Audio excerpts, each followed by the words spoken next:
কিয়ামতের দিন আমার হাত কথা বলবে, আমার পা কথা বলবে। এই প্রসঙ্গে কথা বলছি। হযরত ইউসুফ আলা নবীনা আলাইহিস সালাতু ওয়াস সালাম এর বাবার নাম কি জানেন? বলতে পারবেন? ইউসুফ নবীর বাবার নাম কি ছিল? ইয়াকুব আলাইহিস সালাতু ওয়াস সালাম। কি নাম? ইয়াকুবের সন্তান ছিল 12টি, 2টা স্ত্রী ছিল।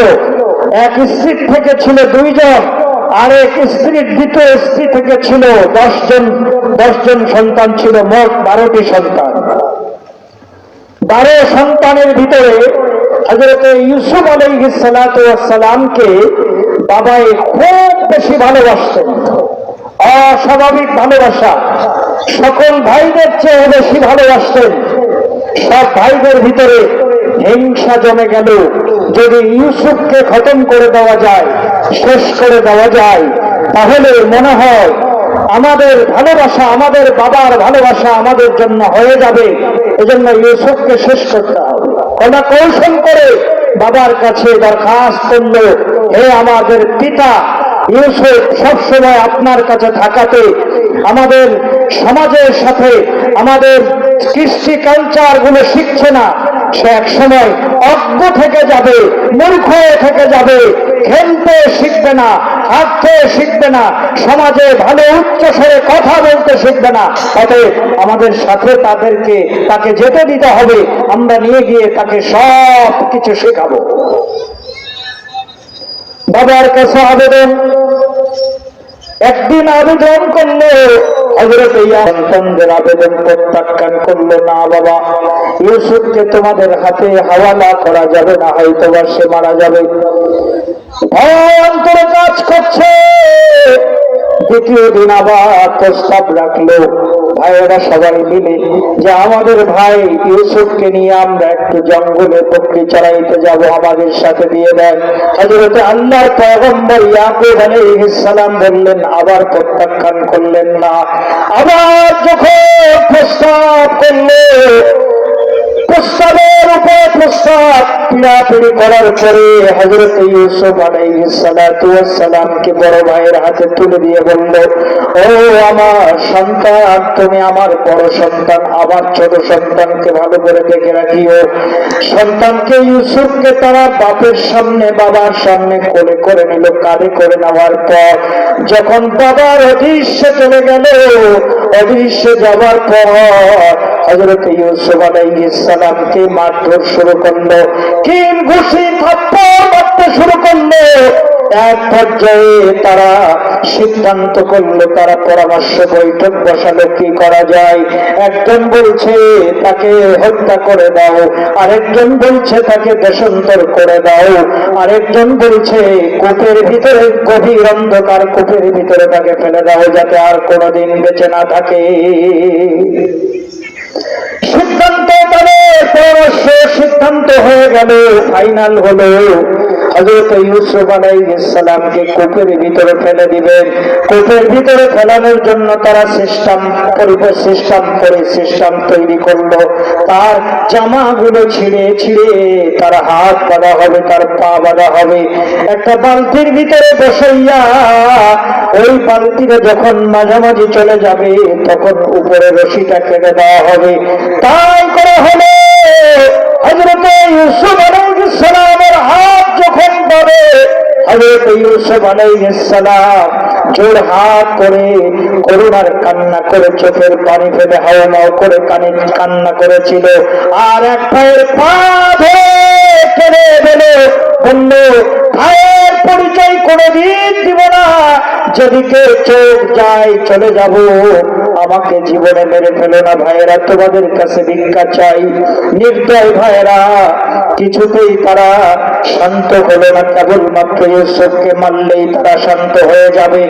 ও মোহাম্মদপুরের মুসলমান, নজিপুরের মুসলমান, যখন ওই বালতিটা কূপের ভিতরে চলে গেল, আল্লাহ পাক রব্বুল আলামিন জিবরিলকে ডেকে বলে, আমার জিবরাইল যাও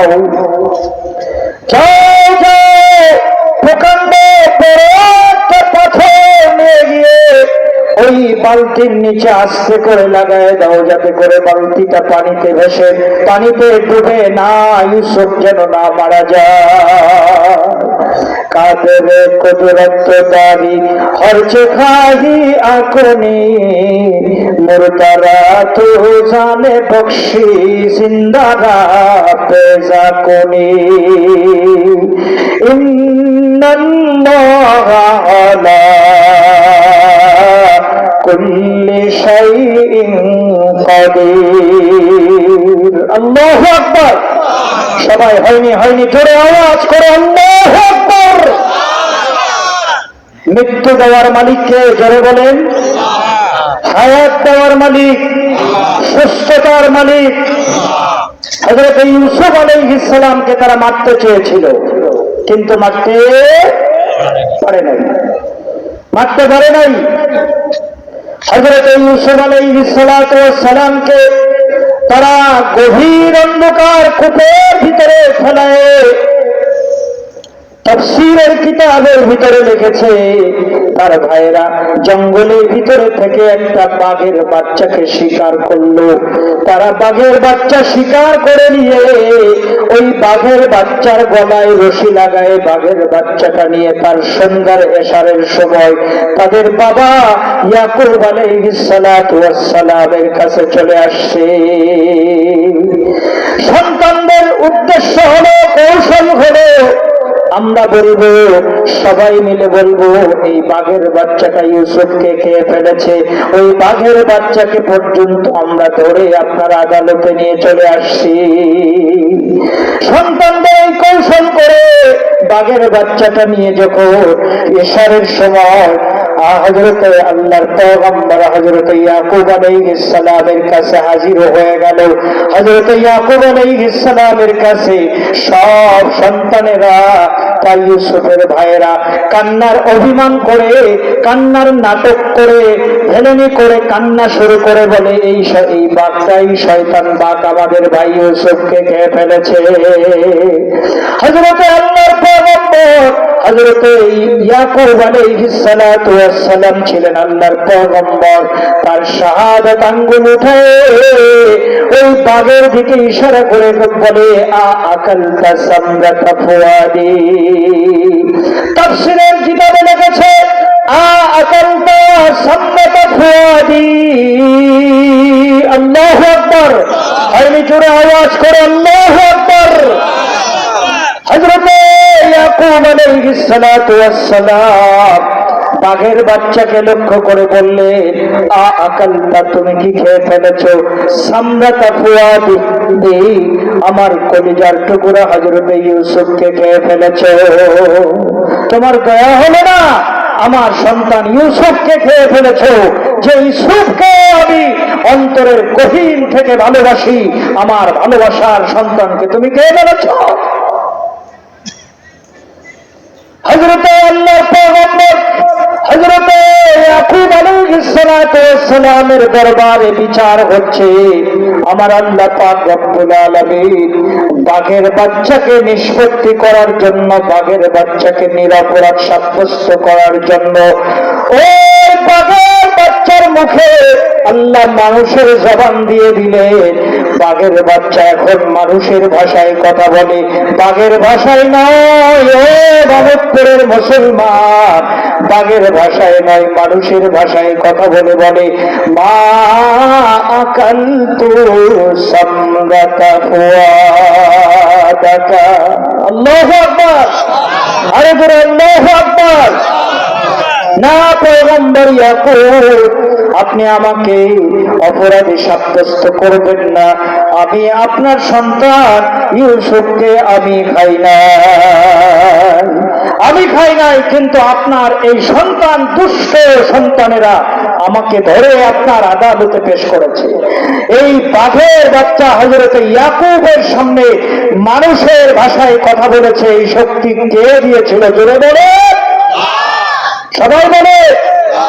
कादिर कुदरत दारी हर्च खाही आकोनी मुर्दारा तो जाने बख्शी जिंदारा पे जाकोनी कादिर कुदरत दारी बरकमाल अंत हसबी अंत रब्बी जुल जलाल।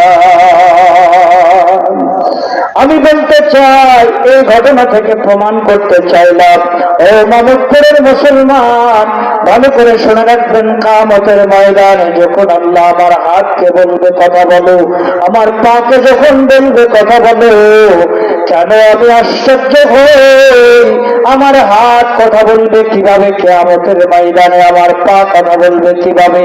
ও মানুষ, পৃথিবীতে যদি আমার ছোট্ট একটি মোবাইল, মানুষের আবিষ্কার করা মোবাইল, এখান থেকে যদি আমি কল দেই, পৃথিবীর বিভিন্ন জায়গাতে আমার এই নেটওয়ার্কের মাধ্যমে কথা হয়ে যায়। কথা যদি এই মানুষের বানানো মোবাইল দিয়ে যদি পৃথিবীর এক প্রান্ত থেকে আরেক প্রান্তে কথা বলা যায়, তাহলে আল্লাহ পাক যেই হাত বানাইছে, আল্লাহ পাক যেই পা বানাইছে, যেই মানুষকে আল্লাহ নিজের কুদরতে হাত দিয়ে বানাইছেন, সেই মানুষের অঙ্গ প্রত্যঙ্গ আল্লাহর আদালতে কেন কথা বলবে না? আল্লাহ পাক বলেন সূরা ইয়াসিন, আমরা প্রতিদিন তেলাওয়াত করে থাকি, আল-ইয়াওমা নাখতিমু আলা, সবাই আল-ইয়াওমা নাখতিমু আলা أفواههم وتكلمنا أيديهم وتشهد أرجلهم بما كانوا يكسبون। الله أكبر।